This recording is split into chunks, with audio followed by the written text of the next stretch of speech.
You are now entering Film Go.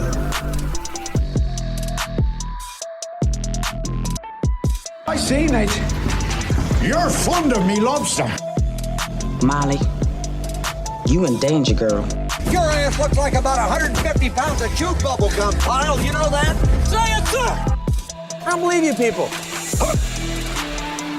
What do you mean, you people? What do you mean, you people? Huh? Now answer my question. Were you rushing or were you dragging? What's going on, everybody? Welcome to Film Code. My name is Phoenix Clouden, and of course, as always, joined by the two greatest co-hosts in the world, starting, of course, with our man, Zach Sneeves. How are you, sir? Hey, Phoenix, doing good, man. A little sleepy here on my end, but besides that, I'm ready to talk about what we're going to talk about today. So, yeah. Same. And also joining us, Mr. Brandon. How are you, sir? And I am good, Phoenix. It is good to be back. Good to be back because it is officially where the big awards season has started. We talked a few weeks ago about just like little things here and there, but like, oh, hey, this is winning currently at the Golden Globes, the Critics' Choice. But it is game time for the Oscars. So it is good to be looking at all this. It is going to be good to see all the Oscar nominations, even though we've all seen them already. And yeah. How are you doing, Phoenix? I'm sleepy, but I'm happy for the most part, at least. I'm really happy to talk about these nominations. I will say they're the best round of nominations that I've seen since probably 2019. Probably. Yeah. So I'm curious how everybody feels about the nominations. I just letting you guys know right now, I will have a rant coming in for one of these categories at least. But yeah. Other than that, let's get started. Brandon, where you want to start? Which nomination you want to take a look at? Well, the link I sent in the Zoom chat has, I guess, the order of how we're going to look at it. Okie doke. But we're going to start from the... Why is this the way it is? Hold on. Okay, no, there's Best Picture. Why is there... These categories are all messed up. Yeah, they're all out of order. Yeah. I say we start... Okay, yeah. All right, I had to pull up the category. So, so for actor in a supporting role, which is your first category, your nominees are Brendan Gleeson for the Banshees of Inisherin,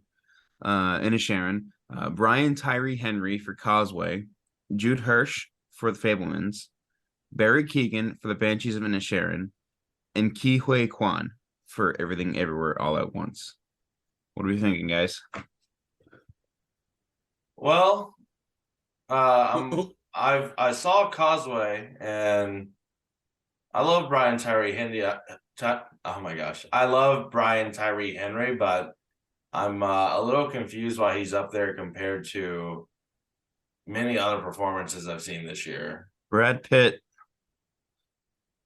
Okay. I mean, he's great. Don't get me wrong. There's so many other performances I've seen this year, and it's like, you know what I mean? Like, yeah, I agree. I just don't see him being like, I could name probably a few different ones if I thought about it more that could be in his spot. So yeah, I don't know. Well, I personally think this is a lock for Ke Huy Quan. Yeah. I think that's been confirmed. This has been the Ke Huy Quan best supporting actor race of 2022. Actually, I don't think he's lost anywhere. The only place I see him potentially losing is probably the BAFTAs, but even then, I don't think it changes much of the race. I don't see a lot of supporting nods that I would have gone with outside of Paul Dano. That's really the biggest snub here for me. Judd Hirsch is great, but he is in a literal 5 minutes of the movie. Mm-hmm. Yeah. And while his scene is like the theme of the movie, and it's a great scene and he kills it, It should have gone to Paul Dano. It should have gone to Paul Dano. So that's really the only issue I take here. I've not seen Causeway, but I've heard nothing but good things, and I absolutely love Brian Tyree Henry. So I'm happy that he's here.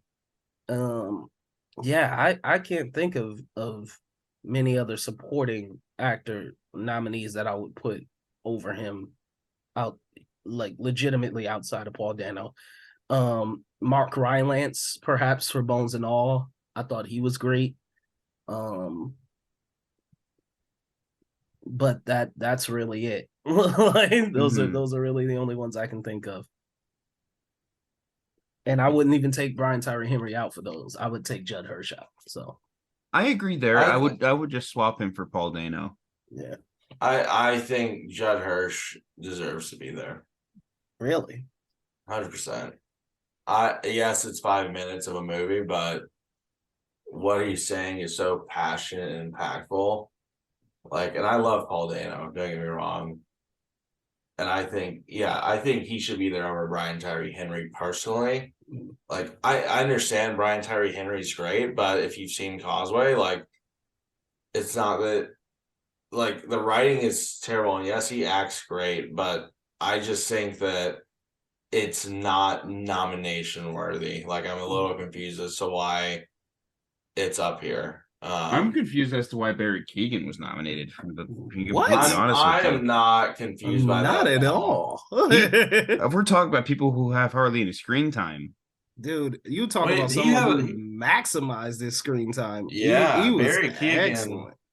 Maybe I need to rewatch The Banshees of Boring, but yeah, it's not that boring, man. That's boring. Like it's let me throw my fingers at your door. That'll show them. I mean, I laughed through that entire movie, and there's other people who agree with me. So, I mean, I definitely having people agree with you isn't always the oh my god, my way or the highway. No, it's just I love Banshees, I really do. But Barry Keoghan is my favorite performance in that movie. Wow. Yeah, just because, like, especially any scene he has with Carrie Condon is comedy gold, like pure comedy gold. So yeah, I rewatched the scene where he like asked her if she would fall in love with him like 12 times, and it's the funniest thing I've ever seen. It's also the most like cringe-inducing thing I've ever seen, but it's hilarious. I love that movie. I do. I genuinely do. I don't love it nearly as much as many others, but I do really like it. Okay, so let's move on to Best Supporting Actress. Mm-hmm. All right.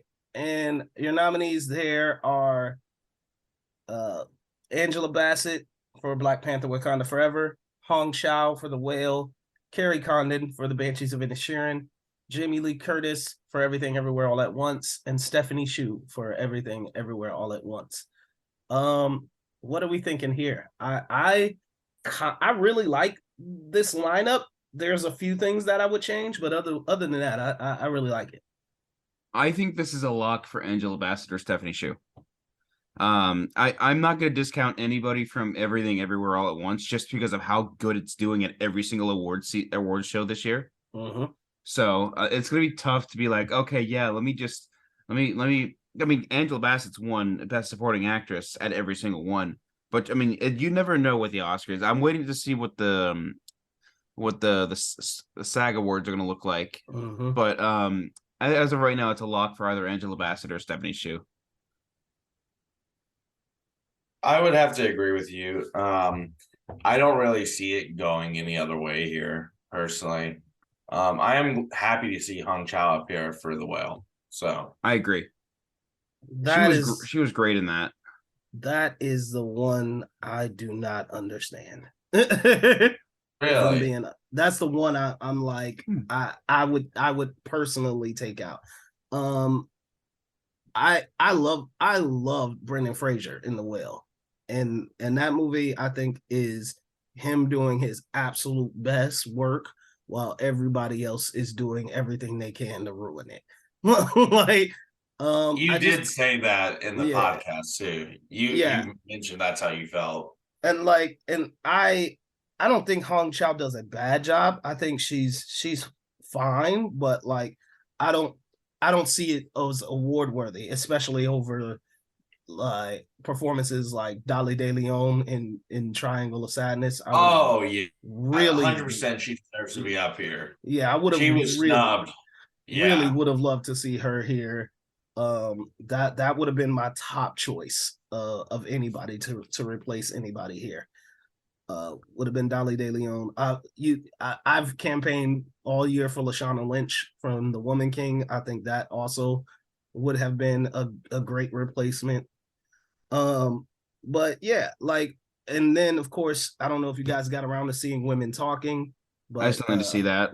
yeah, Jessie Buckley, I think is amazing in that. So like they're like I'm like you when it comes to Brian Tyree Henry, like I'm like there's at least three other people I would have preferred in Hong Chau's spot. Like I think she does fine, but I just think there are other people who did better. And I know they campaigned it, and I'm glad they both got it, Jamie Lee and Stephanie Shu. But if I had a choice, I would have leaned a lot more towards Stephanie Shu than Jamie Lee Curtis. So like that would have been another one where I'd have been like, You think Gary Condon deserves to be here for that performance? absolutely, Really? Okay. 100%. I'm scared that Kerry Condon can sneak in and steal this from Angela Bassett. Like that's how good Kerry Condon's performance was. Yeah. I'm not as worried. I think Angela Bassett or Stephanie Shu have it in the bag here. I don't see Stephanie agree. Shu winning. I don't see Stephanie Shu winning. Really? Like, no, I think it's either firmly Kerry Condon or Angela Bassett in my mind. I just think, first nomination is really hard to win on your first nomination. Mm-hmm. So that's the only reason. Besides, I think they'll honor everything everywhere in pretty much every other category. Everything everywhere is just it's gonna take every single. I think it's gonna take almost every single one it's nominated for. We'll dive further into it when we get to those categories. But our next category, Zach, is sound. So for sound, the nominees are All Quiet on the Western Front, Avatar: The Way of Water, The Batman, Elvis, and Top Gun: Maverick. Honestly, out of these, personally for me, I think Top Gun: Maverick deserves this the most. Like all these other ones, yes, are great, and I do understand All Quiet on the Western Front for this category too. Like the sounds in there are great. So I would agree that this list is pretty decent. Elvis is a little confusing for me. I don't know if I would put it here for sound. Maybe. The Way of Water is great because of, some of the sounds that are made by the animals and the things that happen in that movie. And the Batman, I mean, you just can't not love what they did with the sound of that. So good. So good. I mean, I really like, my heart wants them to go with Batman, but I know they're going to go with Top Gun Maverick. And they should. I mean, like I really dig this lineup. Like this is a lineup where I genuinely wouldn't be mad at whoever won here. Yeah, exactly. Except for maybe Elvis. But if you've seen All Quiet, like that sound is crazy good. Avatar, like the fact that it has sound because most of it is digitally made is ridiculous.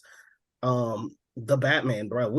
I remember in our review we talked about the sound design. Like the sound design was like one of our highlights of that movie because it was just ridiculously good. But man, you don't get the exhilaration that you get from Top Gun Maverick without that sound design. And I think it's in the bag, but I'm with Brandon. I'm like, my heart is also like, but the Batman though. Like, so, but I think it goes to Top Gun. Zach, same with you? Yeah, no, I agree. I definitely think it goes to Top Gun. I don't see any other movie winning here. I just don't. I think it just goes to Top Gun. And it deserves it. I mean, they absolutely deserve it. Oh, I think we're all in agreement on that one. Yeah. So, our next category is cinematography, and your nominees for that are All Quiet on the Western Front, who your cinematographer was James Friend, Bardo, False Chronicle of a Handful of Truths. Your cinematographer there was Darius. I'm sorry if I butcher this. Konji? Kanji, yes. Kanji, okay. And for Elvis, Mandy Walker. Empire of Light, Roger Deakins. Of course. And Tar, Florian Hofmeister. For me, Roger Deakins is in this lineup, but that's no surprise. I think it's just going to go to him based on it's Roger Deakins. Like, this man can film paint and drying, and he would win it. I mean, in Empire of Light, he pretty much does. like I don't know if y'all saw Empire of Light, but like I distinctly remember like there's a shot of him. I think he just films like a bowl next to some fruit, like, and it's sick. Like the composition on it is ridiculous. I was like Jesus Christ. Like, I was like, this dude is literally just showing shots of like random things, and it's the prettiest thing I've ever seen in my life. It's ridiculous. I have a snub. I have a couple snubs, actually. Oh, there's several snubs here. Greg Fraser for the Batman. Obviously. And Linus Sandgren for Babylon. Obviously. And then Claudio Miranda for Top Gun Maverick. Yes. Yeah. Like, how Top Gun did not get in this category is outrageous. Yeah. I think he's literally been sweeping the entire award season. At least they were smart enough not to nominate Avatar: The Way of Water, unlike they did with another. Yeah, that was weird. Like, a lot of people were pushing for that in cinematography, and I was like, no. Like I get it. Like, they created something like very unique, and the fact that it has such good lighting and imagery around it is astonishing. But it's not. It's digital. It's all digital. So I'm like, it's weird for that one to be in the conversation. But yeah, I do think Babylon missing is weird. Like, yeah, that's a weird one. Like I said, Todd. Hell, even the Fablemans. Yeah, even the Fablemans really kind of should be. Oh my god, yeah, no, the Fablemans should have been on this list without a doubt. Like, this isn't the thing I wanted to rant about, but this is another one. They definitely over-nominated Elvis, in my opinion. Like, there's like 6 categories that Elvis shouldn't be in. Like, legitimately.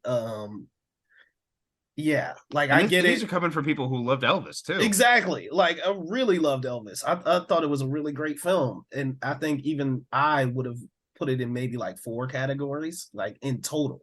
So yeah. They over-nominated Elvis here, and especially in this category when you really should have had Top Gun Maverick, you really should have had the Batman, you really should have had Babylon. I think it's weird that this is what we're looking at. Yeah.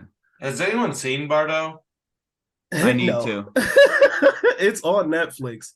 I have it on my watch list, but like, I've heard nothing but bad things, and this is like legit the only category it was nominated for.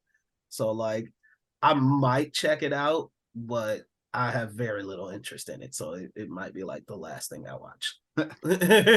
Personally, I don't think Empire of Light really deserves to be here. Deakins, baby, what? That's Deakins. If it wasn't Roger Deakins, it would have been nominated. Yeah. And you see that's its only nomination as well. Yeah, I mean, I saw it. Yeah, it's a pretty movie, but like, right. There's a lot of pretty movies this year. I'm sorry, Right. like, Yeah. and I Top Gun would have been perfect here. Yeah. I recently rewatched it, and the scene in the beginning when like he's flying the test plane, The Mach V or whatever. Yeah. And like, that was so good. Dude, I was like, ooh wee. Yeah, for this not to get in cinematography, I mean, like, they messed up there. They definitely messed up there. Yeah. Yep. Without a doubt. I am happy actually to see Tar here. Me too. And that was a shock for me. And actually, we should mention we didn't give actually our picks. That's my pick, Tar. I think Tar wins cinematography here. Think so? Yeah. Out of these, I would say so. Yeah.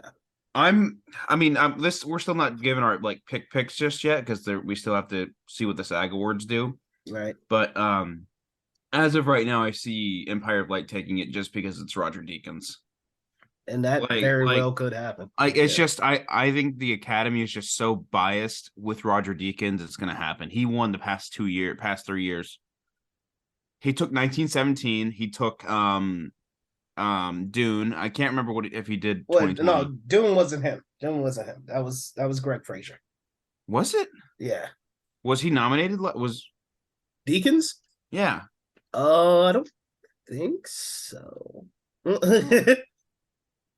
I don't know, but they could just go back to him just because like he's been nominated multiple times and never won, and so they could totally just hand it back to Deakins because this is a pretty weak lineup. Like we said, like there's no Batman, there's no Top Gun, there's no Babylon, so he doesn't really have stiff competition. Like I think Tar will take it because I think they want to honor that film in several places. So I'm rooting for Tar, but I would not be surprised if they handed it back to Roger Deakins. Yeah. All right. So our next category is documentary short film, Phoenix. Short film? Yes. Did y'all watch any of these? No, I don't think. Oh, we didn't do this last year. We skipped over the shorts. I don't watch the shorts, baby. Not until they're nominated. Yeah, that's same here. I always wait. Yeah. I do actually want to see these because How Do You Measure a Year is a line from one of my favorite musicals. So I want to check that one out at least. Because if it's about my favorite musical, then yeah. Right, I guess do want to point out one of the best moments of Oscar nomination morning was Riz Ahmed having to say the title for one of the short films, which was My Year of Dicks. My Year of Dicks, yeah. That was hilarious. That was one of the best moments ever. Okay, so let's go to international feature film. Hold on, no, your next category would be visual effects. Oh, visual effects. Okay, yeah. Perfect. This one is a wrap. I'm sorry. There's no way this one isn't winning it. Yeah, this one is a wrap. I would be stunned, shocked, amazed, bedazzled, flabbergasted if Avatar: The Way of Water does not win this. You have All Quiet on the Western Front, Avatar: The Way of Water, The Batman, Black Panther: Wakanda Forever, and Top Gun: Maverick. A very, very impressive lineup of films for visual effects, but I genuinely don't see how this doesn't go to Avatar: The Way of Water. Yeah, Wakanda Forever being on this list is embarrassing. They had some pretty bad shots. I would say of the Marvel Fair, they were the best of the visual effects this phase. I mean, no, they did really good with Multiverse of Madness. Yeah. All I keep thinking about is that giant eye squid, and I'm like, that looked awful. Oh yeah, I forgot about that thing. That looked awful. No, but like Ironheart, her suit terrible. looked really bad. That was really bad. Like that looked straight out of a cartoon. Like that was really, really bad. Yeah. I mean, I don't think like I said, Black Panther, if we were ranking this category, Black Panther would be fifth, like, and a distant fifth. Yeah. So yeah, but this is Avatar's to me. I wouldn't be upset if Top Gun stole it. Like, I totally wouldn't be upset if it did, but I think it's a lock for Avatar. Yeah. Yeah. I agree. Yeah, I personally don't think there were any snubs this year for visual effects. I think this is a pretty solid list, with the exception of Wakanda Forever. I'm trying to think of what could replace Wakanda Forever. Everything, Everywhere, All at Once. Yeah, exactly. That's the one. Yeah, no, never mind. Yeah, absolutely. Everything, Everywhere, not being here. I don't even. I'm actually surprised it didn't get the love it should have here, because it's been getting love on literally everything. Right. It wasn't. should have. It wasn't even shortlisted. It didn't make the shortlist in visual effects, That which is I thought crazy. was yeah. Bullet Train. Bullet Train would have been cool as well. I would have been really happy with that. RRR. Had India sent that in, I was about to say RRR too. Yeah. Yeah. So Hell, even Devotion. yeah, even Devotion. Even Nope. I'm really shocked. There's no love for Nope here, which is crazy. Prey would have been cool. Yeah. I mean, but no, the Predator was practical in that film, actually. Oh. Still, they did some pretty cool stuff with visual effects. No one will be shocked to not see Black Adam, Fantastic Beasts, Dumbledore. You know what I'm saying? Thor: Love and Thunder. Thor: Love and Thunder. Yeah, that was. Oh my god. Oh, goodness. that. Let's stop sad. right there because that's a rant in itself. All right. So Moonfall. Yeah. Oh Jesus. Thank God it wasn't nominated for anything. I would have retired. Wait, they missed they missed Morbius too. How could they? Man, that deserved best grossing film of all time. Yeah, that deserved best stolen score because they stole a piece from The Dark Knight. Oh, that's brilliant. Oh man. Okay, our next category is animated feature. Animated feature. Oh, I love this category. So we had the obvious ones. Guillermo del Toro's Pinocchio, Marcel the Shell with Shoes On, Puss in Boots: The Last Wish, Turning Red, and the big surprise, The Sea Beast. Like, this is a stacked category. It really is. Like, I still need to see this. I need to finish Guillermo del Toro's Pinocchio. I need to finish Marcel the Shell with Shoes On, and I need to see The Sea Beast. You didn't finish Marcel, bro? Man, I started watching it and then I wanted to get back to it. I did not have time. I want to so badly. It's so damn good.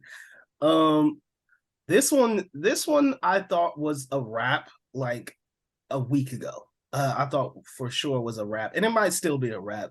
Going to Guillermo del Toro's Pinocchio, but I think I would encourage, if you've seen all of these movies, I don't think you can say that it's a wrap for Pinocchio. I mean, the animation absolutely is ridiculous and stunning and gorgeous and all of that. However, the story, right? Because Pinocchio has been done 30,000 times. Yeah, this year alone. Yeah. I'm gonna say something unpopular here. Go for it. Puss in Boots is very overrated. Extremely. Yeah, I don't care. You're a liar. I don't care. I don't care. It's a kid's story about how that you should value your life as if we haven't heard it before. It's the same song and dance. It's overrated. It's very basic. The outcome's very obvious. We know what's gonna happen in the movie. I don't think it deserves to be here. You are wrong, sir. And you sit there in your wrongness, Zach, and you stay wrong. Zach, you sit on the throne of lies. No, it needs to be said by someone, because I'm sure there are others out there who feel the same way. I'm sure you seem to be the only one, considering like. I don't care if I'm the only one. I think that it's important that I can disagree here, that this does not deserve to be here. 113,000 people have reviewed it. 296,000 people have seen it. And all of them are very gullible to think that this deserves any sort of nomination. Well, I am going to go out on the limb and say that this is the one that beats Guillermo del Toro's Pinocchio. I agree. I think Puss in Boots is by far one of the best animated movies of the year. Like, even on an animation standpoint, they do a great job. Yeah. Like, Phoenix, I don't know if you've seen Attack on Titan, but like there are a lot of shots. Yes. There are a lot of shots in Puss in Boots, like when he's fighting that giant beast thing. Mm-hmm. Oh my god, like very reminiscent of Attack on Titan. Yeah. Like animation wise, I think this is also a very high standout. I think story wise, it beats Pinocchio by a mile, despite Zach's protestations about the predictableness of it. I don't care that it's predictable. I think it's stunning visually. I think you have great characters in it. I think the story works for the characters that we have and the story that we're telling. I found myself drawn to it and fascinated by it. I loved this movie, and I recently rewatched it again, and I still love it. I say all of that, but I do agree with Zach on one point. It is overrated. Like, it is sitting at a 4.3 on Letterboxd for good reason. Right now. For like, good reason. Just no, to put not that for good reason. Not for good reason. Just to put that in context, right? We got Shrek 5 coming. Fight Club, one of my favorite movies of all time. No, is Fight Club at is a overrated. Is at a 4.1. So like, Fight Club is not overrated. Yes, it is. So, like, that's if you could predict the ending before, like, it's not about the ending, it's the story. You could predict the ending of Fight Club, dude. You could predict the ending of Fight Club. Are you kidding me? Not the end, but I predicted. He predicted the twist. Yeah. I predicted the twist. Oh, you mean like how it wasn't Glass Onion? Or we're not talking about, Knives Out. We're not talking about Glass Onion here, or Knives Out. No, I mean, we're talking about predictable twists here, and I'm just saying he seems to do a good job at it. See, but that's a mystery movie. Those are two mystery movies.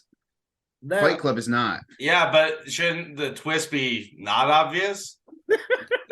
I'm just saying. Zach, I'm curious. So if I'm pretty sure you're not on the Pinocchio train, and you're not on the Puss in Boots train. I'm guessing you're going with The Shell. 100%. Marcel the Shell. Beautiful movie. Gorgeous. It's hilarious. I think it deserves it most. But I just don't understand, because that movie to me is so different from these other movies. It's a new twist. Mm-hmm. I didn't expect it actually to be an animated feature, which is a little like, I don't know, because it is live action, right? Like, so I don't know how all that works, but I'm just happy to see it up here at all. Like, I really did enjoy that movie, and I thought it was a great twist on anything I've seen recently. Like, it's a story about a shell with shoes on. Like, no one was expecting that. And I love it. I love all the life quotes he gives. I think they're hilarious. They're very relatable as you're older and you understand some of the things he's saying. It's like, they're so simple, but like, it carries on with you throughout life. And so I definitely think Marcel deserves it out of this category. I am not in disagreement with that. Marcel the Shell is in my top 15 movies of the year. Like I said, I love Puss in Boots, and I do enjoy that as an animated feature, and I would pick it to win. But Marcel is I'm shocked that Marcel didn't get more awards love. Like in terms of, I wouldn't have been surprised if this popped up in screenplay for sure. Yeah, you know what I'm saying? For what I've seen, like, the writing is superb. Yeah. So like, that's the only thing. But I really like Marcel, and I wouldn't be upset if Marcel won either. I would be thrilled, actually, because I do not believe that this is a foregone conclusion like it has been all season.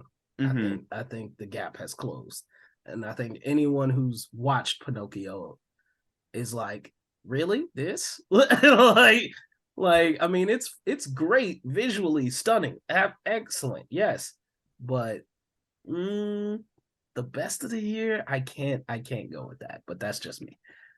All right, what do we got next, Brandy? So up next is animated short film, which we are not doing shorts. None of us have seen the shorts. I think it's gonna go to My Year of Dicks just based on the title. Brandon just wanted to say that. He just wanted to say that.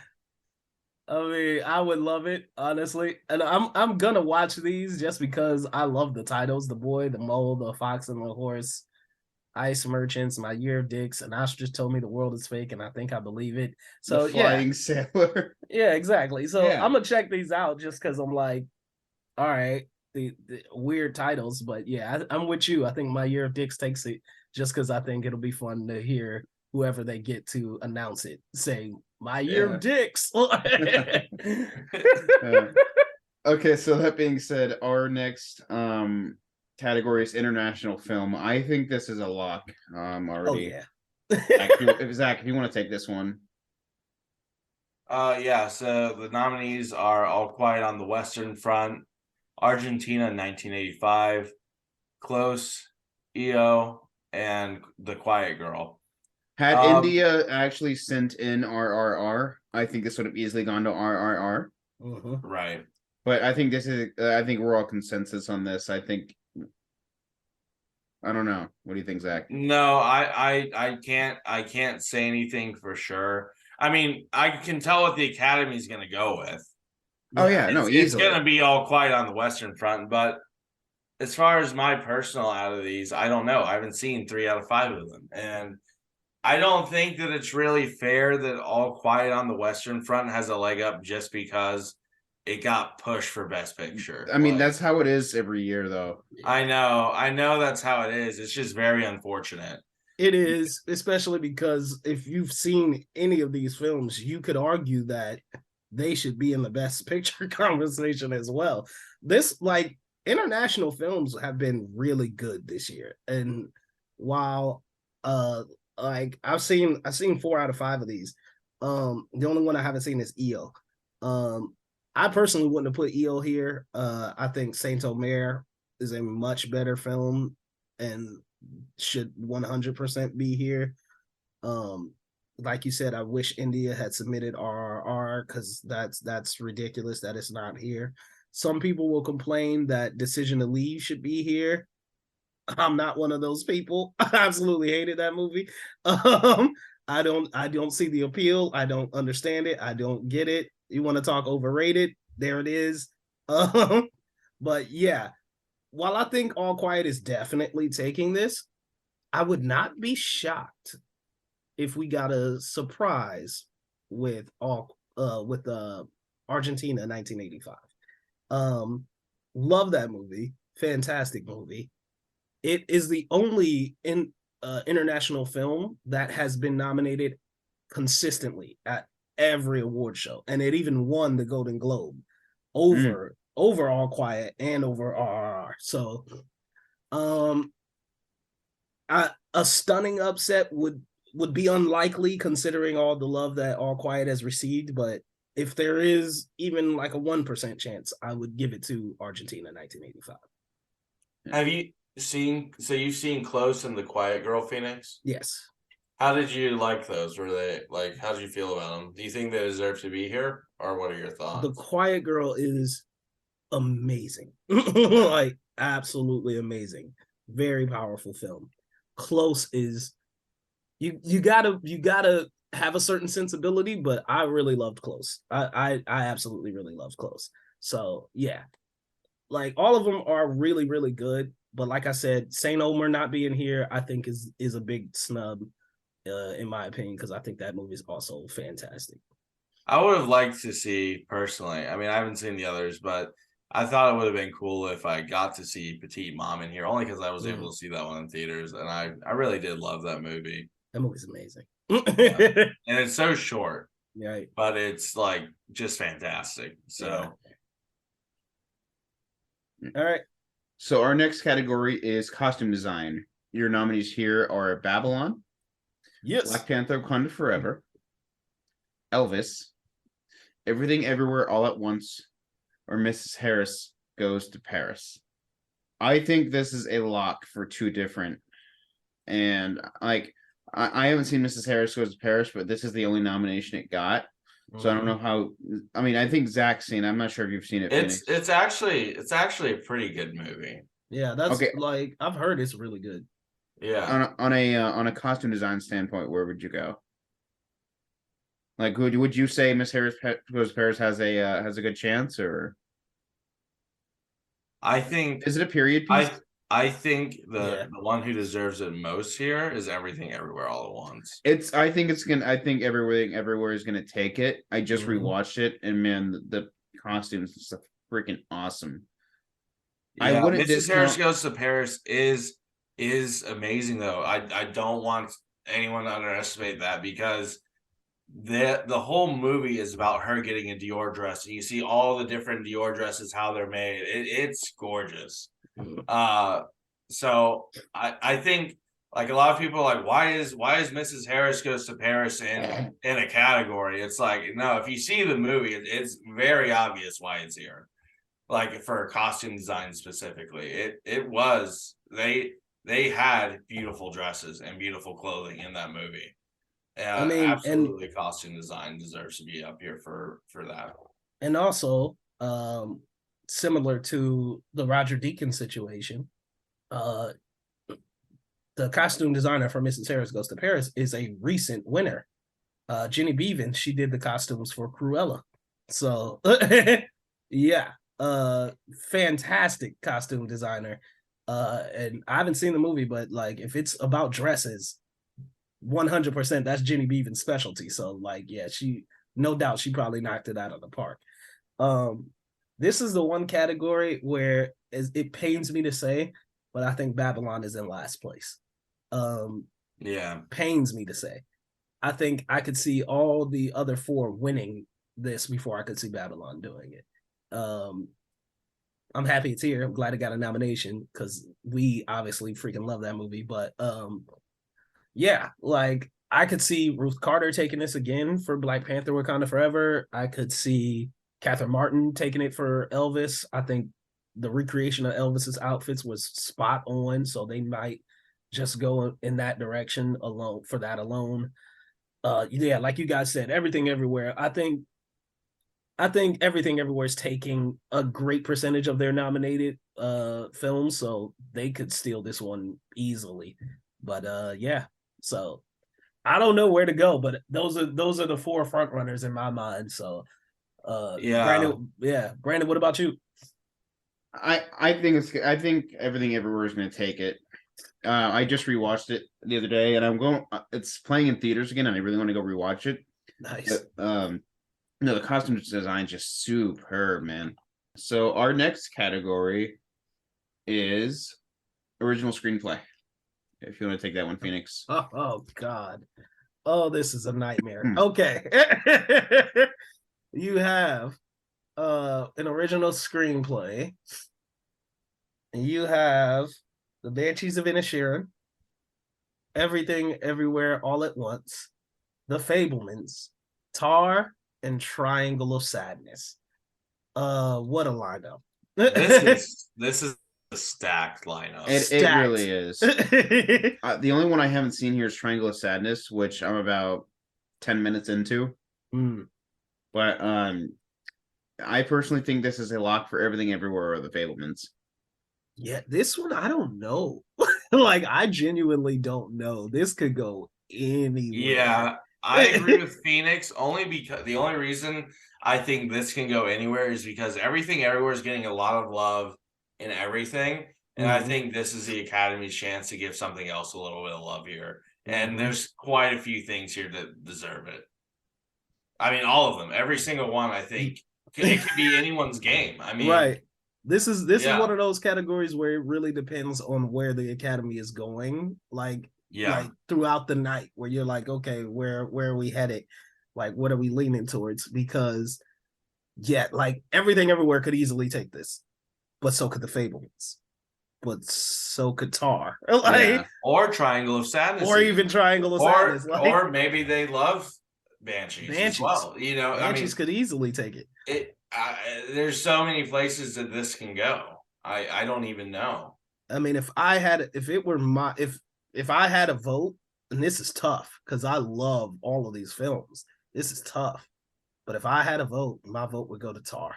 Like, I vote would go to The Fablemans. Yeah, I would see. I don't know. I would go. If we're talking writing, original screenplay, I would go Fablemans or Triangle of Sadness for writing specifically. Hey, listen. I mean, but Banshees too. Like I feel like it's so hard. This is gonna be one of those where it's like the winner is any one of these. Yay! Yeah. like legit. Like, yeah, it's a stat category, man. I'm not mad at none of these. So like I mean, I love Triangle of Sadness. Obviously, I would have liked to have seen, Babylon here. That would have been, awesome. That would have made it really impossible to decide. Yeah. Would have loved to have seen The Woman King here as well. There's so many that could so fit. yeah, It's so like, many. There's so many that could fit. Nope would have been really cool to see here as well. So like, yeah, like I wouldn't even call those snubs. Like it's just like, hey, would have been really cool. Like, but right. Cha real smooth. Okay. Phoenix doesn't. Yeah. Phoenix doesn't like that. Brandon, I like Cha Cha real smooth. It's okay. Yeah, sure. Hell, Vengeance. Vengeance. Oh, Like Vengeance would have been dope. That would have been a long shot, but yeah. Oh, it was a long shot. It got like no love at all, even when it was in theaters for. Yeah. Like it's so sad because it's such a great movie. That's gonna be one of those films that people just discover like throughout the years and be like, "Whoa, where was this?" But yeah, you know what? I'm surprised they didn't get anything this year. The Northman. Yeah. Cinematography would have been great for the right. Northman. It was right there. Yeah. Like I'm like, but I don't think the Academy just they don't mess with Robert Eggers, man. For whatever reason, they just don't. They don't gravitate towards this guy. Man, like, The Lighthouse would have been a great. The Lighthouse should have got like 10 nominations, bro. Yeah. Like that's crazy. But yeah, they don't gravitate towards Eggers movies for whatever reason. Mm-hmm. Eggers is great. I love his movies. Mm-hmm. I think I've seen all. There's 3, right? Yeah. Yeah. The Witch. I've loved all of them. Yeah. He's the really Lighthouse good. I love and hate the Lighthouse. Like it's weird for me. The Lighthouse is so good, but at the same time, if I'm leaving myself at one viewing because I know if I go and rewatch it, I feel like I'd end up hating it just because of how slow it is. I love that movie. It's so good. Like to me, that is the quintessential like film study movie, like of like recent times where I'm just like, dude, there's so much cool stuff here and here and here. I'm like, I freaking love it. I love that movie. You don't like me cooking? Yeah, right. Seriously. All right, what's next? Our next category is adapted screenplay. So for writing adapted screenplay, we have All Quiet on the Western Front, Glass Onion, A Knives Out Mystery, Living, Top Gun Maverick, and Women Talking. Now, this is a category I'm not very happy with. What? I mean, I think I haven't seen Living. I can't judge it that much. Okay. But Glass Onion. Oh yeah, trash. Hustle should have been here. I don't think Hustle was adapted. No, I think Hustle was original. Been here either. Yeah. I don't know. Yeah, I'm mostly happy with this one, but I will say the Batman. I would have loved to have seen that. Man, yeah. Till. Ooh. I don't know. Actually, Till was original. Snubbed. No, Till would have been adapted because it's based off a historical event. Yeah.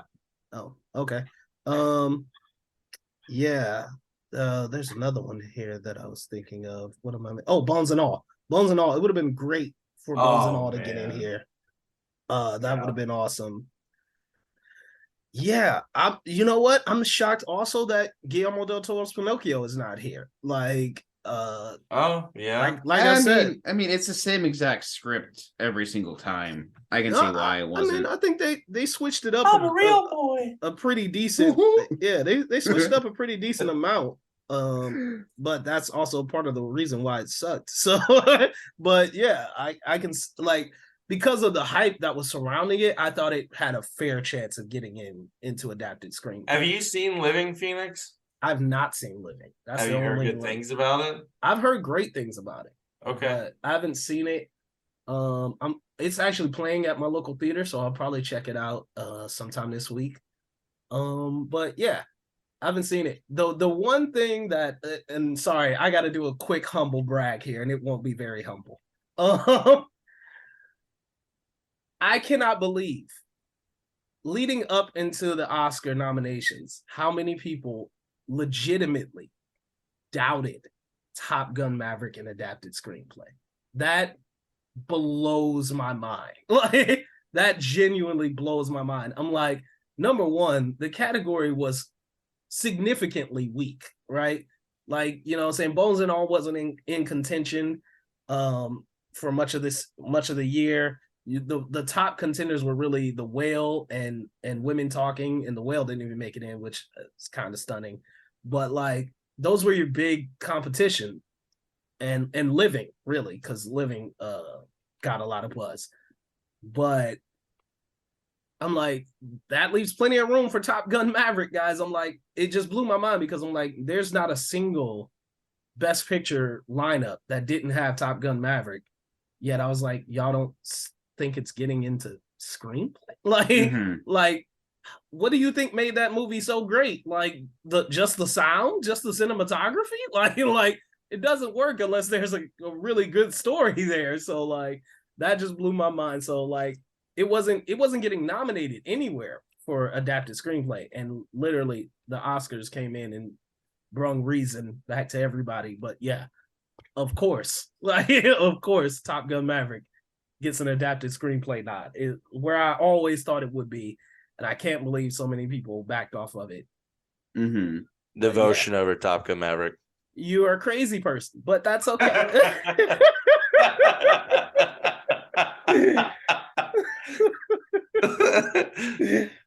Freaking psycho. Yeah. Man. So our next category is Best Original Score. Ooh. I think this is a lock, but we'll see. All Quiet on the Western Front for Volker. I wouldn't even try it, bro. I'm sorry. Babylon for Justin Hurwitz. The Banshees of Inisherin, Carter Burwell. Everything Everywhere All at Once, Sun Lu. And The Fabelmans, John Williams. I think this is a lock for Justin Hurwitz. It damn well better be. Yeah, no one else really deserves it as much as he does. I love John Williams, and I want him to win his next Oscar, but this is Justin Hurwitz here. Yeah, I'm like, look, y'all already snubbed Babylon in Best Picture because you ain't got no taste. Okay, like this is this is more clear to me than Avatar and visual effects. Okay, like this is a sure shot, no questions asked, bona fide dub. Like it's won Best Original Score at every single awards show this year, and it should remain like this. Avatar and visual effects and Ke Huy Quan and Best Supporting Actor. Yeah, no, that just lock it in. Like that's a wrap, right? We're done here. Like if this goes to anyone else, oh man, you're gonna see a very angry Phoenix. Like, absolutely. And don't get me wrong, I think Volker Bertelmann's score for All Quiet on the Western Front is fantastic. Carter Burwell's score for Banshees of Inisherin, excellent. Even the little bit of score that John Williams does for The Fabelmans, great. They do not have the same range, energy, excitement, propulsiveness, like skill as Justin Hurwitz's score for Babylon. Like I've listened to that score so many times, and I keep finding moments in that score where I'm like, ooh, like he got some of the meanest horn players I've ever seen in my life. Like, ooh, like the string, the trumpet. I'm like, oh, good. It's so good. It's ridiculous. It's insane. So yeah, 100%. It should go to Babylon. Yeah. I think this next category is a lock too. Actually, Best Film Editing. Ooh, is it though? It is. It is. Zach, who we got in film editing? Film editing, we have The Banshees of Inisherin, Elvis, Everything Everywhere All at Once, Tar, and Top Gun Maverick. It's going to Everything Everywhere. Have you seen? I mean, that film is insane. Like you change aspect. No, the scene with her going through every possible configuration, like I So agree, freaking Phoenix. good. Yes, there are movies here that have great editing, but the amount of time that it took for every iteration of her, I think they're gonna go that way, 100%. Like if Phoenix pull up the group me chat, I sent a photo of what the Premiere Pro. Oh yeah, I saw that. Dude, it's just freaking insane. Yeah, no, I would not I would not be upset with Everything Everywhere winning this. I just don't think it's a lock. I think it is. I personally like, think it's a lock. I mean, okay. Like I'm looking at some things and I'm like, look, Top Gun Maverick could easily win this. I think Top Gun Maverick could easily win this. There's so much technique in shooting. Not only did they shoot in the planes, but they had to shoot outside of the planes. They had to do so many takes just to get a single shot correct. I just don't see how you can overlook that. And I do agree that Everything Everywhere is flashier and it's got some style and pizzazz to it that's undeniable. However, I think just off of just the technical weight that they had to do with Top Gun, I think there is a very real chance that it could steal this. That's all I'm saying. But we're talking about editing specific. Yeah, and I think the editing, the weight of the editing on Top Gun is more impressive than what they did in Everything Everywhere. Like, I get it in terms of look. Everything looks better. But I think in terms of how it was accomplished, I think Top Gun Maverick is a little bit higher on that bar. And I wouldn't count out Tar. I legit wouldn't count out Tar. I think there's some room there too. I agree to disagree, my friend.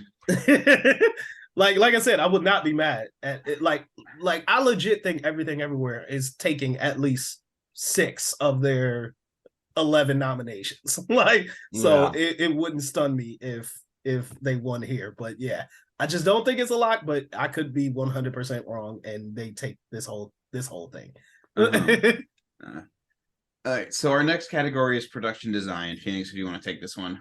Ooh, one of these nominations is a joke. I think I know which one you're talking about, but yeah, in production design, you got All Quiet on the Western Front, Avatar: The Way of Water, Babylon, Elvis, and The Fabelmans. I would actually disagree with you, Brandon. I think 2 of these are a complete joke, but go ahead. Why is Avatar: The Way of Water on here? They are on a soundstage for motion capture. That's it. Yeah, that's ridiculous. Like, are you kidding me? What a joke. That's a joke. And I would also argue that Elvis being here is a joke. Like I said, I mean, Elvis has some good set design. No, not for production design. Not for production design. Like, it's literally it's a stage and mainly. Right. And then the rest is mostly like archival footage. Or the fair. I mean, right. No. like to best of the year? Like, no. For production design, yeah, I'm gonna agree with Phoenix. I don't think Elvis. I mean, even like I'm trying to think of like a scene where I'm like, wow, the production design's amazing. Like, no. The Hollywood sign, right? Which was I don't know. I don't think it deserves to be here. That, like I said, they over nominated this film a gross amount. Yeah, and Avatar: Way of Water being here is disgusting. Yeah. Like, I love that movie. For me, it's a 5-star movie, but production design, yeah, really? Exactly. Like, that's horrible. I want Babylon to take this. Oh God, yes. If they don't give this to Babylon, I'll be upset. Yeah, like, I mean, there's no excuse for not. Like, I mean, maybe they'll fall over themselves all over for All Quiet on the Western Front, which is very possible. But no, Babylon should be taking this. Like, just for the party scene alone, Babylon should be taking this. Yeah. I want to point out snub here. The Batman should absolutely have been here. 100%. Yeah, there's no excuse for that. I would Hell, also even Everything Everywhere. Like, even though it was just like in the IRS building. Nah, not still. I would No. also throw in Black Panther Wakanda Forever. I think should have Oh, scored yeah. another production Yeah. design nod here. And those- RRR should have been on this Oh, list too. RRR Clearly. would have been so Clearly. dope in this category. like that would have made it a race. like that would have made it a legit race. Yeah, like if we could have replaced Avatar and Elvis with Batman, Black Panther, or RRR, this would be a very competitive. I would even give it to category. the Northmen. Oh God, yes! Oh Come my on, gosh, yes, I love their production design. it's like ridiculous. It like, is awesome. Like, yeah, that's crazy. Like this is a really trash category, but whatever secures Babylon's win, I'm okay with it. So I'm a little, I don't know, Fableman. Well, no, they had some well, they had some decent, pretty good. Yeah, but production design. The fact it's in best of the year too, as well, as like, Yeah, like it's like, okay, okay, yeah. I don't know. I think I made predictions just before the nominations, and I did have it getting in production design. So, okay. Yeah, but compared to what? Yeah.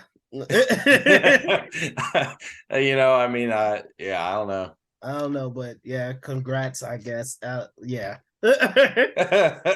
But yeah, this better go to Babylon. That's all. It deserves to go to Babylon. Yeah. So our next category is our best original song. Your nominees are "Applause" from "Tell It Like a Woman," yeah, music and lyric by Diane Warren. "Hold My Hand" from Top Gun Maverick, music and lyric by Lady Gaga and Blood Pop. "Lift Me Up" from Black Panther Wakanda Forever, music by Thames, Rihanna, Ryan Coogler, and Ludwig Göransson, lyrics by Thames and Ryan Coogler. Not To," or if you've seen the Netflix version, Nacho from RRR. And then "This Is a Life" from Everything Everywhere All at Once, music by Ryan Lott, David Byrne, and Mitski, lyric by Ryan Lott and David Byrne. Just for the record, RRR's music is by M. Kiravani and lyrics by Chandra Bose. Thank you. I wouldn't have been able to pronounce that. Okay, so based on how it's been winning at the award season so far, I think it's going to go to Not To. Oh, it better. I don't absolutely know. better. I don't know. I'm worried here with "Lift Me Up." I wanted to go to Not To, but I'm really worried with "Lift Me Up" because although Not To's been receiving a lot of praise at the awards, "Lift Me Up" is a cultural thing as well, I think, and I could see it very well taking it just solely based on that. What do you think, Phoenix? I mean, sorry. Last year, or 2 years ago, when they had Ma Rainey's Black Bottom, they did Best Actor last. They flew out Chadwick Boseman's family and everything, and they gave it to someone else. Right. So, I mean, I think, and this might be crazy, I think RRR's taking this, but I would say that if any song has a chance of usurping RRR and being accepted as a winner over RRR, I'm going to go with Applause. And the only reason is because it's Diane Warren. And Diane Warren has been nominated for, I think this is her 14th consecutive nomination. That is ridiculous. So she constantly does great songs for these little scene movies, but she keeps getting nominated. And I think, I don't think I don't think Hold My Hand, I don't think Lift Me Up are nearly as strong enough to overtake Natu, even though they have big stars behind them, Rihanna and Tim's and Lady Gaga. But I think you have a 14-time nominee who's never won, and you have a cultural phenomenon in RRR. I think those are your really two big players. I would love to see Natu. I don't see a world where Natu doesn't take this. like I really don't. But if there's any upset, it'll probably be Applause. Yeah.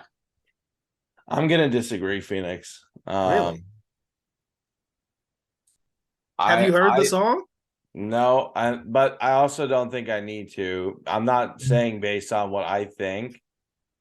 I'm saying based on what I think the Academy goes with. And I think Lift Me Up has a good chance.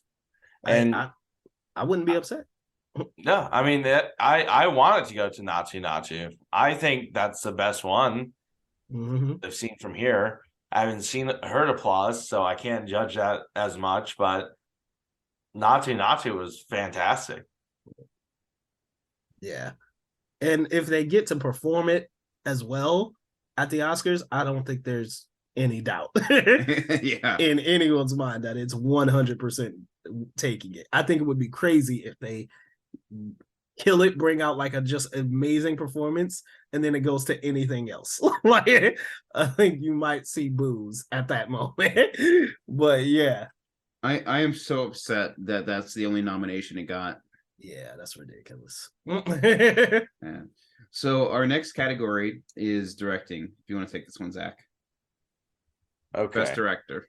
So for best director, we have The Banshees of Inisherin, Everything Everywhere All at Once, The Fabelmans, Tar, and Triangle of Sadness. I would say this is also pretty stacked. Oh, yes. Yes. I think this is a lock for the Daniels for Steven Spielberg, though. Oh, I thought you was just about to say the Daniels. I was thinking like, what? Like, I think Spielberg takes this only because I don't. Oh God, I can't believe I'm gonna say this. I don't think The Fabelmans is gonna win Best Picture. I mean, I agree with you. Yeah. I think they'll give Spielberg Best Director, and then they'll give Everything Everywhere All at Once Best Picture. Yeah. I think that's how it's going to go. So, like, yeah, that's what I'm thinking is like Spielberg's got director pretty much wrapped up, and I wouldn't be upset because I think obviously Fabelmans is my favorite movie of the year. Like, absolutely loved it, and Spielberg's direction is top notch. It's literally some of the best work I've seen from him. Mm-hmm. So yeah, like no question. I do think the Daniels are amazing, and I think they did an amazing job on that. And any other year they probably would be winning, but when you're going up against the GOAT, like there's no hope for you. He's my favorite director of all time, so I really hope he gets it. Yeah. I agree. I have to tell you, I last night I had some people over, and I was trying to watch The Fabelman, and I got so frustrated because about 5-10 minutes in, one of them goes, I think I'd prefer to watch Fall. Love Steven Spielberg and all, but I want to see Fall. Who was it? Matt. It was my friend Matt, and I was like, I had to be quiet because I wanted to punch him in the face. I was like, I'm done. I'm not gonna say anything. Like I was so mad. Such a shame our friendship had to end this way. see, that's when you put him out on the street. I just couldn't. I was like, you're not even giving it. It's 10 minutes in. Oh man, and I was just like, oh my gosh, that's brutal. I was so upset. And then we watched Fall, and I was terrified all over again. But Fall is a great movie. I really enjoyed it. But the fact he said Fall instead of he didn't even give The Fabelmans. Like him and David were talking the whole time, and I was like, oh my god. Oh, no, I was like, I want to kill someone right now. Like this movie is like my top of the year, and they're just disrespectful. No, yeah, I couldn't. I was upset. Like, oh, this is such a shame our friendship had to end this way. Like, And like- I hate talk. Like, if I'm watching a movie, I want everyone to shut up. Yeah, exactly. I don't care how many times I've seen it. I don't care. I don't care. You don't look at your phone. Right. Don't talk. Just watch the movie and take it in. Right. There was another time where I had sorry, got a little bit of rant here, but another friend who came over and she was like, "Oh yeah, I haven't seen Elvis, been wanting to watch that," on her phone the entire time. Oh my God. And I kept looking over at her and I was like, "Are you kidding me?" Like, I was like, "I've seen this movie. It's a 3-hour long movie." Right. Like, and I'm watching it Right. again. And For you. hoping for someone to see reactions.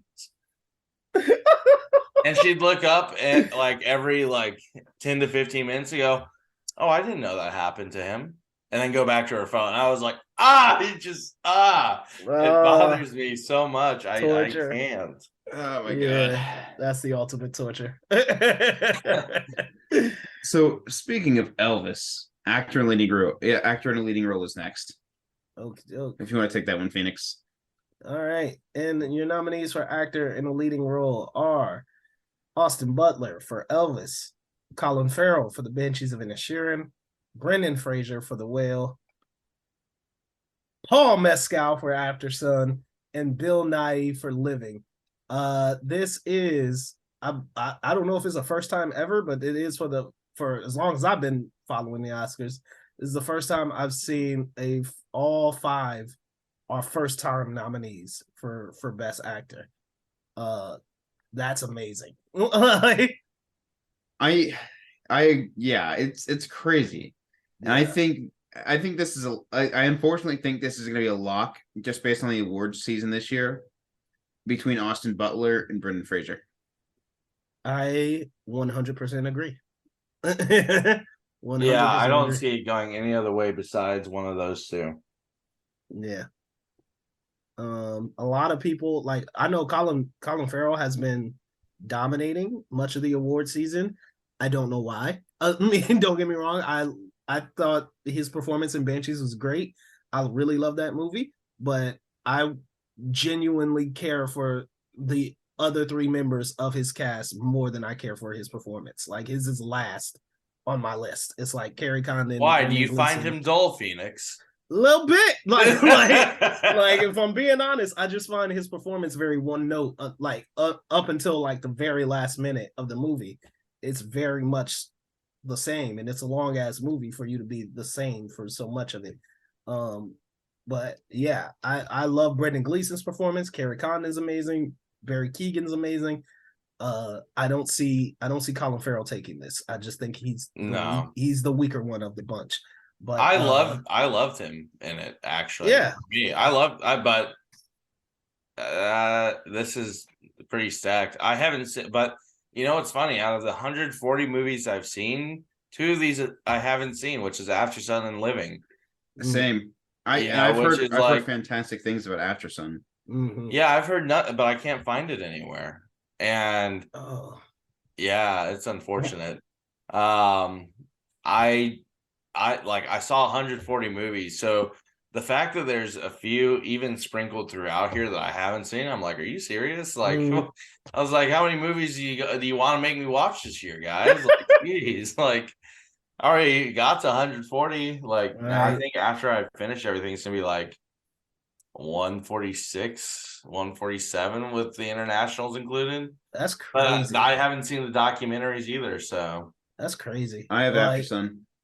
I think you've seen more movies than I've seen since I've been any year that I've been following the award season. I think the most I've ever gotten was 122. Yeah, that's ridiculous. So kudos. That's crazy. Paul Mescal is fantastic in After Sun. Fan freaking tastic. Obviously, I'm upset to not see Diego Calva here. I'm really upset to not see Tom Cruise here. Diego but Calva deserved a nomination. 100%. Like, and Adam he Sandler too. deserved a nomination Okay. for Hustle. Right. And even if you did, you still would have kept that streak of first timers being nominated. Yeah. Because, you know what I'm saying? Except unless of course you went with Tom Cruise and then Tom Hanks for Man Called Otto. Yes, god damn it. Like that I freaking love that movie, dude. I would put movie. him in here over Colin Farrell. Thank you. Wow. Listen, okay. Like no, I mean for that specific movie, yeah, 100%. Tom Hanks was so damn good in that. Like, it's ridiculous how good of a performance that was. But I don't have many problems. Like I said, you could have taken out a couple of people and switched them around. I would have been very happy with it. But overall, I'm okay with this lineup. But this is Brendan Fraser's 100%. You mean you wouldn't put in Sylvester Stallone for Samaritan? I don't think I would. Movie sucked. I don't think I would. That movie was so trash. Bad. Oh my god, the movie was so bad. I think he got a Razzie nod. Actually, he did. He did. Yeah, so I hope he wins it too. Yeah, deserving. But yeah, I think that's of everything that we said. Those are the top contenders for me. Like I said, I really would have loved to have seen Tom Cruise or Diego Calva here, or it would have been a long shot. But Gabriel LaBelle for The Fabelmans. Yes. Yeah, no, he deserves to be on this list for sure. I would have totally appreciated that. So like, yeah, it's a solid lineup, but there were some fair options outside of it that I think we could have gone with. I haven't seen Living, can't wait to see it. Hopefully, when I see it, I'll be like, oh yeah, Bill Nye, 100%. But I'm happy with the lineup no matter what. But this is Brendan Fraser's, I think, without question. There's a slight chance Austin Butler could sneak in and steal it, but I think this is Brendan Fraser's. Yeah. I'd be happy with either, to be honest. Yeah, really. Our next category is makeup and hairstyling. This is an interesting list. You got All Quiet on the Western Front, The Batman, Black Panther: Wakanda Forever, Elvis, and The Whale. All completely different. Oh yeah, all completely Totally different. I think Babylon should. I mean, I think Babylon should have made it on this list. There's a few. Everything everywhere, all at once should have been here. Yeah. The Woman King. Absolutely. Yeah, 100%. Terrifier. No, dude, you haven't seen Terrifier. I would argue yes. I think really? As a Terrifier horror movie, 2. I think absolutely. Wait till you see Terrifier 2 and what they did. It's fantastic. It should have made him make it hairstyling. I would also throw in Barbarian. I think, yeah. The Northman. The Northman, yeah. Bones and All, yeah. The hair and makeup was great. Absolutely. I would say even weird the Emily Yankovic story. Yeah. I don't think that was eligible though, because I think that one's technically a TV movie. That's stupid. Yeah. I don't like, as much as I hate to say, like, I just don't think Elvis should be here. For hair and makeup? I don't know, because it's I don't know. I mean, I just think, I don't know. I have a little bias against the fact that, like, it's just hairstyles from that time period. Mm-hmm. You know what I mean? Like the Batman, Black Panther, those are creative for different reasons. Mm-hmm. All Quiet is based on war makeup, right? Mm-hmm. And The Whale is based on, obviously, Brendan Fraser. So, Mm-hmm. I think this is a lock for The Whale, though. Oh yeah. Yeah. Yeah, absolutely. Yeah. Like I watched the sit down. I always like to watch the Actors Roundtable every year. Oh, so and he explained the process of getting in and out of like that. He said it was hell. Oh yeah. Because like Go ahead, Phoenix. I was gonna say what they originally wanted to do was like to put him in like a fat suit. And he was like, yeah, no, let's not do it that way. Let's really like put the weight on him. You know what I'm saying? Really like, so like that suit is, I think, it's made of a material that is like real heavy. So like every time he tries to move, he legit feels the weight on him. So I was like, again, why I think Brendan Fraser is winning Best Actor. I think he nailed it, man. Everything they did in that movie was fantastic, except for everything outside of Brendan Fraser. So for our second to last category, the penultimate category, we have actress in a leading role, where there were so many snubs. Oh God, this category. Man. All right, let's go over the nominees to get out of the way, and then we'll talk about all the snubs. So you have Kate Blanchett for Tar, obviously. Anna de Armas for Blonde. Andrea Riseborough for To Leslie. Michelle Williams for The Fablemans, and Michelle Yeoh for Everything Everywhere All at Once. Margot Robbie, Viola Davis, Danielle Deadwyler. Yeah. Yeah, dude, for Till, man, she deserved it. She deserved the nomination without a doubt. Over Ana de Armas. Yeah, 100%. The fact she's up there just makes me pissed. Like, oh my God. Like, there's so many other options. Like you could have gone like anywhere.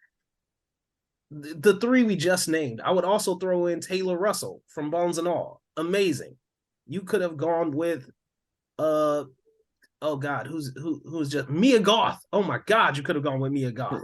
For hell, even X or Pearl. Right. Gone either way. Either one. You could have gone with Regina Hall for Honk for Jesus, Save Your Soul. You could have gone anywhere else. I would have been pissed if you went with Olivia Colman for Empire of Light, but even that would have made more sense than this lineup. Like this. I don't like this. I don't like this lineup at all. This is the one category where I'm like, this is where the Oscars messed up. At least Kate's in there.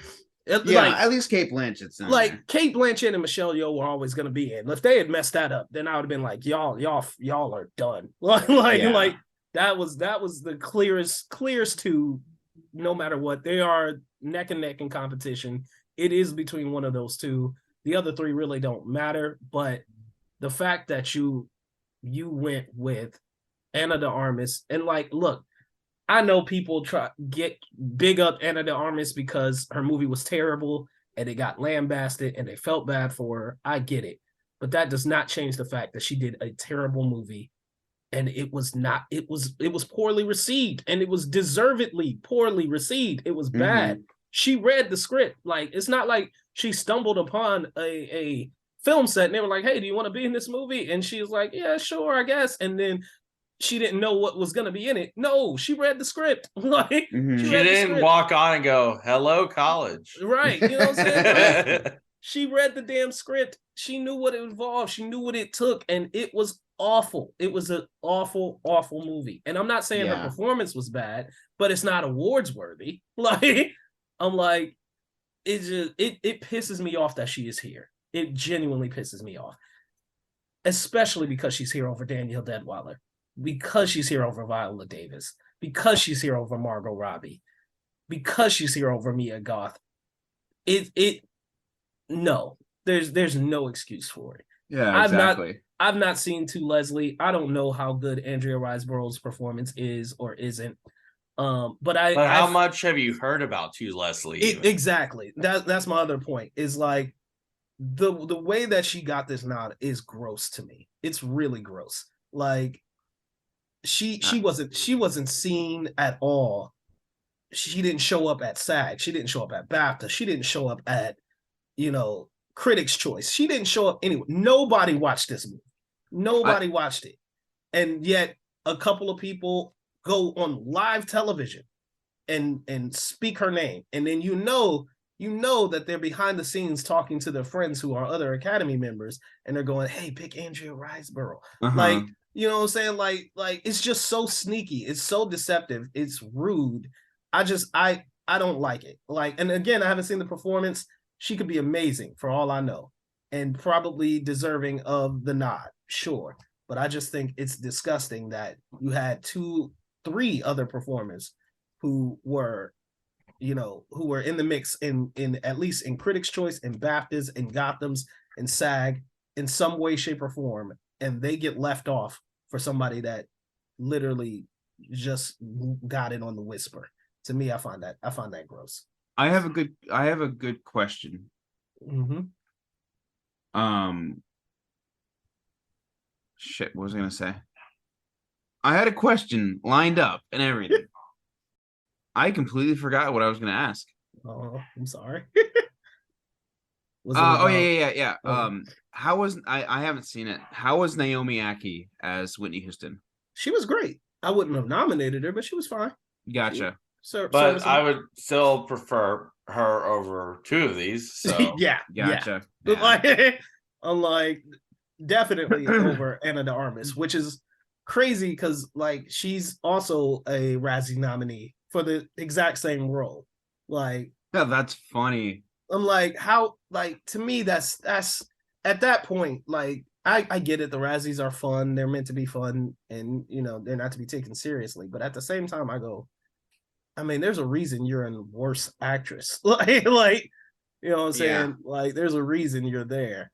It's not like, hey, some people just got it wrong. Like, no, like you're there because your movie was terrible. And I'm not saying she was terrible in it. I wouldn't pick her as the worst actress.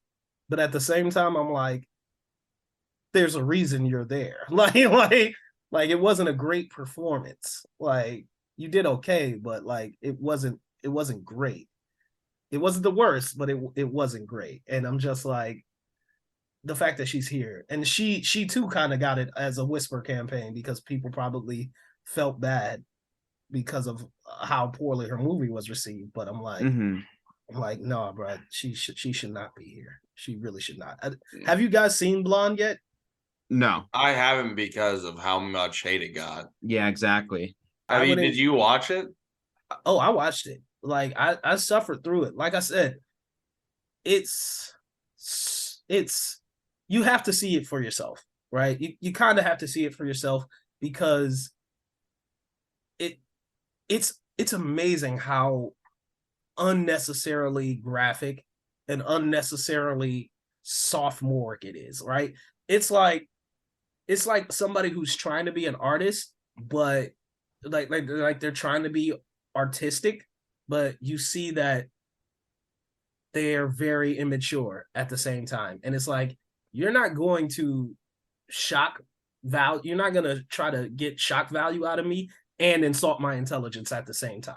And that's what that movie is. It's like gross, negligent, graphic, sexual content in the most obvious and amateurish way possible. And then you make it about one of the most iconic figures of all time in a performance where you have an actor who can't really match the accent doing some of the most unnecessarily gross things imaginable for no reason. Yeah. It's such a bad movie. It's such a bad performance. Nothing about it makes sense. It should not be here, especially over the people that it's over. So who we think will win? I'm not the biggest fan of Tar, but I easily see why Cate Blanchett's nominated. And so I think it's going to go to either Blanchett or Michelle Yeoh. I hope it goes to Blanchett. Wow, really? That's crazy coming from you because you really didn't like Tar. I didn't like Tar. It doesn't mean I don't recognize her acting. Like, just because I don't like the writing of a movie or the I don't even know what else you would call that movie. I think that she did a phenomenal job. Like, I think anyone with eyes can see that. Yeah. Like, I want Cate to win it over everyone else here. I love Michelle Yeoh, but I just think that, like, if they give it to her, I don't know. I just think Kate did such a better job as far as acting goes. If you ask me, Kate Blanchett gave the best performance of the year, male or female. Like, period, point blank, no question about it. This is a very much Anthony Hopkins or Chadwick Boseman situation where I'm like, the one person gave the best performance of the year, but my heart is with the other performer. And I really want Michelle Yeoh to win this. Like I really, really do. I really, really do. My vote would probably still go to Kate Blanchett, but my heart really, really wants Michelle Yeoh to win this. So that's where I'm at with it. So our final category is Best Picture. Sorry, I'm hungry and I gotta go here in like 5 minutes. Okay. You have All Quiet on the Western Front, Avatar: The Way of Water, The Banshees of Inisherin, Elvis, Everything Everywhere All at Once, The Fabelmans, Tar, Top Gun Maverick, and then the two I haven't seen, Triangle of Sadness and Women Talking. I think it's going to go to Everything Everywhere All at Once. I think that's an easy lock for me this year. 100%, yeah. I also think that. Now, would I go with it? No, I would want the Fabelmans. I would want the Fabelmans. I would definitely say it's going Everything Everywhere. I'm in agreement. I think Everything Everywhere is probably taking this, but I'm not gonna sleep on Top Gun. I'm not gonna sleep on Top Gun. It has no chance. I disagree. I think it has a very legitimate chance, especially because of how they vote their ranked choice system. I think Top Gun has a really, really good chance of getting this. But and also once again, don't count out Tar. Don't count out Tar. I think that movie is beloved and it's excellent. I think it's one of those movies you can revisit for years to come and be like, yeah, I see exactly why this won. So yeah, but I'm with you guys. I think Everything Everywhere takes it, but I think it just depends on how everything shakes out.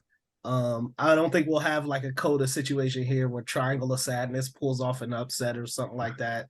So like yeah, I think it's firmly between Fabelmans, Everything Everywhere, Tar, Top Gun Maverick, and the Banshees of Inisherin.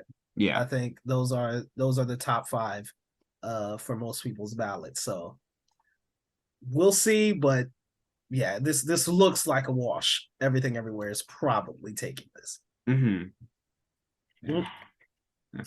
All righty, well, that is our 2023 Oscar nominations. I guess we'll do our picks later after SAG Awards, but we will see. So thank you guys all for listening. Phoenix, tell everybody where they can find you. You guys can find me at IamHOReviews1 on Twitter. That is the number 1. And on Letterboxd under PA Clouden. And as always, guys, please follow the show on Twitter and Instagram at FilmCoPod. Zach, where can everybody find you? You got me on Letterboxd at ZSneaks, or you can find me on Twitter at Zach Sneath, and that's ZachSneath. And you guys can find me at FANTASMIC ears over on Letterboxd. Go check out what I'm watching. Got a pretty good 2023 lineup so far. I've had so much more time to go to the movies lately. So yeah, go check out what I'm watching. And like Phoenix mentioned, check out the show on anywhere you can listen to a podcast. Go check out our socials. And yeah, thank you guys again for listening. This has been Film Code. You have been you. Thank you guys again for listening. We're out of here. Peace.